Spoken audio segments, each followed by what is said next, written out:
to this presentation on coaching supervision. It's great being here. And I'm going to talk for a few minutes, and then we're going to have a demonstration. And then I'm going to ask you to share your reactions to the demonstration. So everybody's going to participate. So for people who do not know me, I am originally from Argentina, and I live in Los Angeles for 28 years. I have been the global ICF president in 2013 and 14, and I love coaching. Who else loves coaching here? Okay, we are many who love coaching. But I love coaching so much that I got my father, my mother, my two brothers, my ex-sister-in-law, 3 of my closest friends to go through coaching training. Yeah. And from all of them, I am very proud to say that from the 8, 5 got their ICF credentials, including my mother, who is also an MCC, like me, and my father and my brother, who are PCC, and one of my closest friends recently got her MCC. So I am very, very happy to be here with you today to share some of my experience around coaching and coaching supervision. And the reason why I got interested in coaching supervision was because when I was in the board of directors of ICF, and I was in the board for 6 years. And in the global board, we were talking about the strategy and the future of coaching, and what were the things that we need to pay attention to. And in Europe, the European Mental Health Coaching Council, that is the sister association for ICF in Europe, makes mandatory to all of the coaches to get supervision to renew their credentials. So we were wondering, should we do the same at ICF? Should we make it mandatory or not? Would it be good or not? So we were talking and thinking, and I said, okay, I will go through coaching supervision training, and then let's see what happens. So I went through coaching supervision training 2013, the same year that we have the conference in Malmo, where we have a presentation there, and I fell in love with coaching supervision. And I thought everybody should get coaching supervision, like EMCC said. Well, I was not very lucky. I didn't get a lot of support. Making things mandatory is not good, because who wants to do anything that is mandatory? Now, people, we don't want to do anything when we have to do it. So we decided at ICF to provide units of education. So people who go through coaching supervision can get up to 10 units of education to renew their credentials. And that's a good way to support people keep learning and developing. Now, why I love supervision is because I do believe that as coaches, when we're working with our clients, in the same way that our clients have blind spots, we also have blind spots as coaches. And we may not know that we are not seeing something in the system when we're working with our clients. And coaching supervision allow us to consider the possibility that we may be missing something. So I have a supervisor for many years now. I do believe that coaching supervision is important. As for many years, I have been in the board of directors in the 6 years. One of my goals was to meet coaches. So I have met coaches in more than 40 countries. So it's great to be here, not in Bulgaria yet. So when we were in ICF, in Pittsburgh conference, and we met, and I was saying, last week I was invited to present as the keynote speaker for the ICF Italy conference in Milan. And I had to choose somewhere else to go. And I said, Maria, after the conference, what do you think if I can visit you? And I'm here. So Maria, in part, is the reason why I'm here. So I want to recognize you and thank you for inviting me. It's great. I have done some sightseeing. It's wonderful food here. And I am looking forward to do this demo and telling you a little bit more about supervision. Now, many people don't know what is supervision. How many of you really know what is supervision? Anybody really understand what is coaching supervision? Okay, so we have 3-4 people.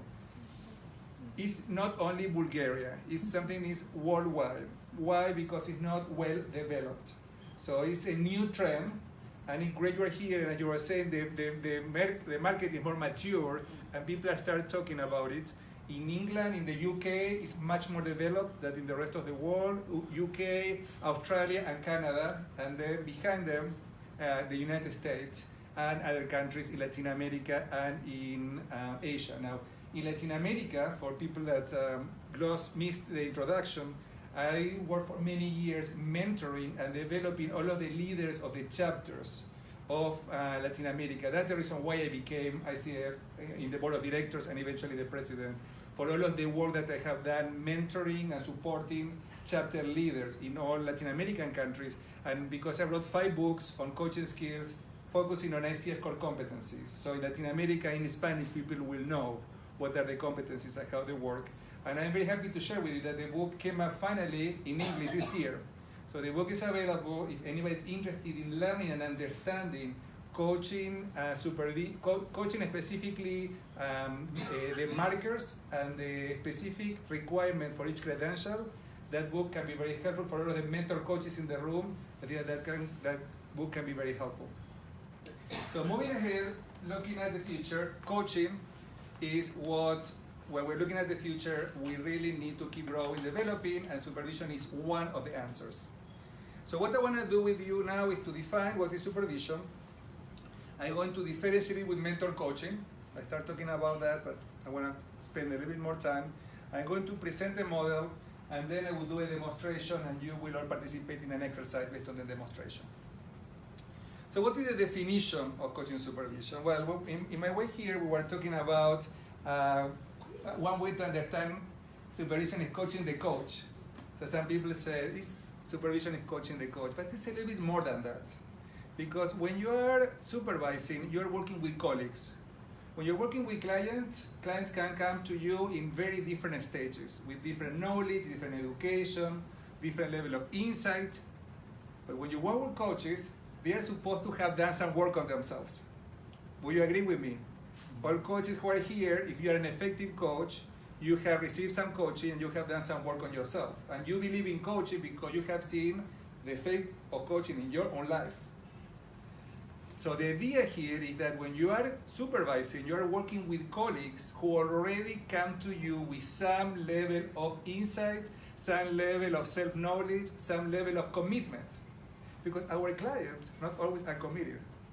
Well, coaches not always are committed to supervision either, but when they get the value of it, they are more willing to take a risk. Because when you're supervising, you're being vulnerable.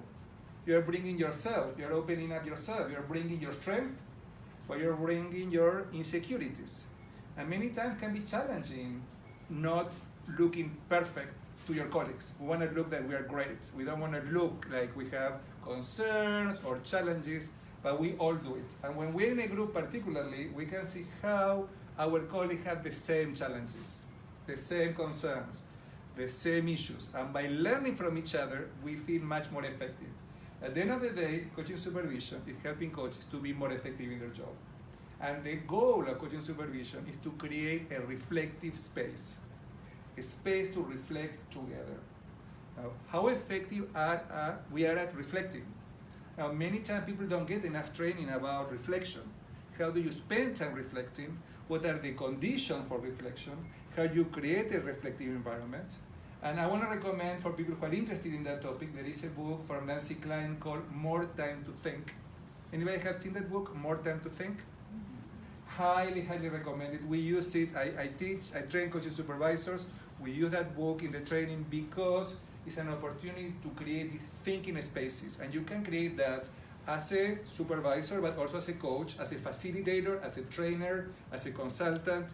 How when you're working with your clients, you create a context for people to think. So here the idea with the definition is that we have an interaction, the coach brings their work, we reflect, it's a collaborative learning experience, and at the end of the day, who benefits from coaching supervision? Who benefits from coaching supervision? Coaches and clients. The coaches. And the clients. The clients. Who else? Who else benefit from coaching supervision? The supervisor, definitely. That is why I love supervision, because as coaches, we learn with our clients, don't we? Mm-hmm. When we supervise, we learn as coaches in our own professional practice. So it's really rewarding. So the supervisor also benefit, and the organizations that the clients participate, and definitely the coaching profession. That's the reason why I'm committed to coaching supervision, because I believe that if people get supervision and become better coaches, the whole profession benefits. So there are multiple stakeholders. So one way to define supervision that is easier for me, and I was sharing that in our way here, like it's normative, formative, supportive. There is a normative element where there is an element where we want to be sure that ethical practices follow. There is a formative, where we want to keep developing, and supporting, where we want to bring some emotional challenges that we may have in our work. And you may have access to this. We can make plans for everybody who's here to get access to this, so you don't have to worry about making copies or taking pictures. So the idea is normative, formative, and supportive. These are the functions of the supervisor. Be sure that they provide boundaries, parameters for ethical issues, and discussing ethical dilemmas, to work on formative, keep learning new tools, new models, new theories, new things you can do with the clients, and supportive, bringing your challenges, because sooner or later we're going to have clients who are going to trigger us. Now, what is the difference with mentor coaching? So coaching supervision is about creating a reflective space, but mentor coaches focus more on skills. So the idea with mentor coaching, and the ACF has a specific definition, is about the development of the practice. It's about developing skills, and particularly comparing the coach behaviors with the competency model. So there is an ICF competency model, and for everybody here who went through coaching training following ICF standards, you know that you have an exam and you need to show when you are coaching that you do some things. So when you are coaching, there are some basic behavior that needs to be demonstrated. So coaching is an art and a science. It's a science because you are supposed to follow some parameters. And it's an art because you can be very creative, and you can bring yourself and bring your own experiences, your own wisdom, your own abilities to connect with people, to inspire people, and that makes coaching so rewarding experience for everybody. Now, mentor coaching, different than supervision, require the mentor coach to listen to the coach coaching. I cannot mentor coach somebody and provide feedback if I have not heard the coach coaching. And that can be done in person with a coach and a client, can be done through recordings, where the mentor coach listens to a recording and then compare and see what competencies are present and what are missing. And mentor coaching is mandatory for ICF. Mentor coaching, for coaches to get a credential, they need to get mentor coaching to receive any of the credentials. So that's different than supervision that did not. Any questions? Is it clear between the difference in supervision and mentor coaching now for people who didn't distinguish that? Now, sometimes when you're working as a mentor coach and people hire you to provide feedback, you may do a little bit of supervision. You may get into what's happening to the person who is coaching. And when you're supervising, the coach may ask you, would you mind listening my recording and give me feedback? So it can be some overlap. It's not white and black, but the goals are different. So the idea here is that when we're talking about mentor coaching, it's about developing skills. So the key word is skill. And when we're talking about coaching supervision, it's a little bit broader, and it's more about what's going on in your own process, how the personal intrude in the professional. So that's a good definition to think about coaching supervision. How the personal is intruding into the professional, how your own experiences, how your own triggers may or may not be helping the work you are doing with your clients. So what do you think are appropriate topics to bring to coaching supervision? You can think of what come up for you, what can be some of the key question, topic, what do you think will you bring to coaching supervision? Challenges you're having with the client, you're not sure what to do with the client, what else?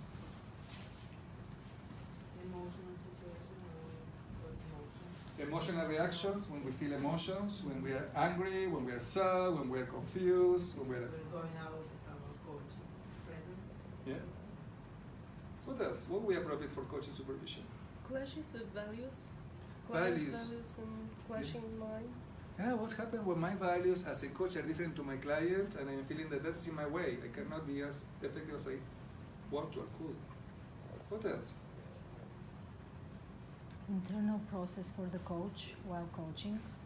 Their internal process Your internal process, what's happening to you while coaching. when you're coaching the client. Yeah, these are all very appropriate topics for coaching supervision. So I want to share with you one of the models available to understand coaching supervision, and then I'm going to do a demo. The idea is there are many models, many theories, there are a lot of different ways to do the work of coaching supervision. I like particularly one from Peter Hawkins called 7-9 model. And it's called 7 Eyes because you look at 7 variables. So when you're working with clients in supervision, the idea is that you look at 3 systems. What is happening between the coach and the client, what's happening between the coach and the supervisor, and what happened in the overall system. So it's a systemic approach. And in this systemic approach, we pay attention to the relationships. And that's a little bit different between coaching and supervision, that in supervision we pay more attention to relationships than what we pay when we are coaching clients, because clients in coaching may or may not bring relationship issues. Even though there is always a relationship, they may not be the focus. In supervision, there is always, we always pay attention to the relationships. And in this 7I, there is a system that is the supervisor and the coach, then the coach and the client, and the overall system, what is in the context. So understanding these 3 systems, the idea is that for the first system, there are 3 elements. The first I is the client. Who is the client? Now, many times when we think about coaching supervision, we believe that it's just talking about the client. The supervisors work with the coach, and the coach brings a client, and we discuss the client and that supervision. Well, that's only a little piece of what's happening in supervision, discussing the client. The other piece is what the coach is doing with the client. So we're talking about the relationship between the client and the coach. First, who is the client, then what the coach is doing with the client. What are the interventions? And interventions means questions, techniques, approaches, models that you use as a coach working with a client. So you may say, I'm working with this client, these are the issues, this is what I have been doing. And we have a discussion about what is working and not working. And the third element is the relationship. We're talking about the importance of the relationship. What is the relationship between the coach and the client? What's happening in that relationship? So in supervision, first we want to understand in the system between the coach and the client these 3 elements. Who is the client? What is the coach doing with the client? And how is the relationship? The second system between the coach and the supervisor, and number 4 is the supervisee or the coach. What's happening to the supervisee? It's like when we are working with the clients as coaches, for people who went through ICF training, related training, we talk about the who. Who is the client and what's happening to the client and how the client relates to the issue that they are bringing. So this is the same thing in supervision. Who is the coach? How is the coach showing up with the client? And sometimes we may or may not be aware how we are showing up with this client. Are we the coach we want to be, or we may be missing something? So this is what we look at number 4, that is the coach or the supervisor. Then the relationship. What's happening in the relationship in the here and now between the coach and the supervisor, or the supervisee and the supervisor? Because many times in the here and now, what's happening in supervision may be a pattern that is repeating from the other system. So in the here and now, what's happening in a relationship when we're working together is similar to what's happening with the coach working with the client. So it's a repetition of patterns. So we look how these patterns may be playing. And we look about how are we relating, how is the relationship between the coach and the supervisor. Let me give you an example. It may happen that the coach brings to supervision a case with the client, and the client there is something in the relationship. Because the client wants more a consultant than a coach, and what the coach will tell them what to do. And we know, following our model here for ICF, the philosophy, we're not consultants. We're not telling people what to do. We work with them so they can come up with their own solutions. So the client was upset because the coach was not telling what to do. But the coach goes to the supervisor and is asking what to do. And again, the supervisor is asking questions. What do you think you can do? And then the coach gets upset with the supervisor.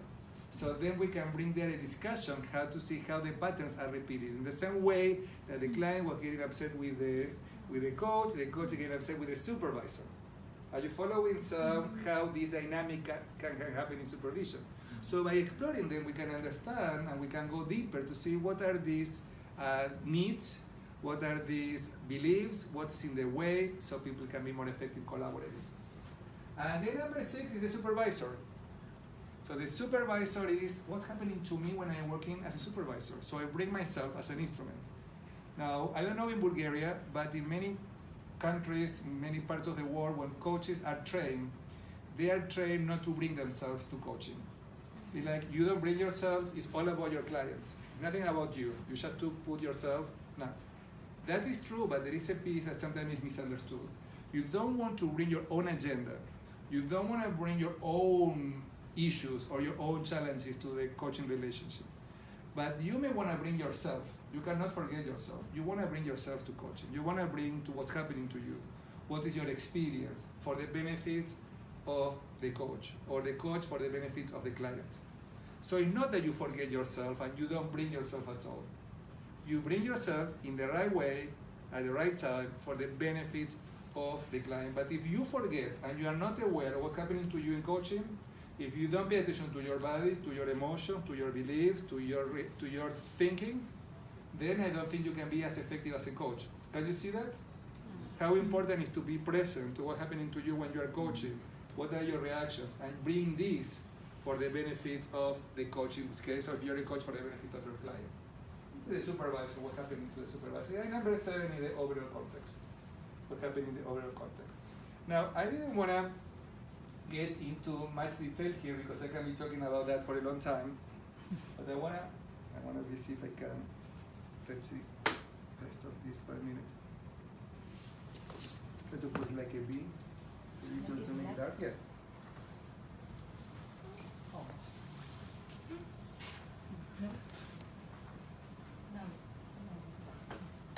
Yes, usually when you put B,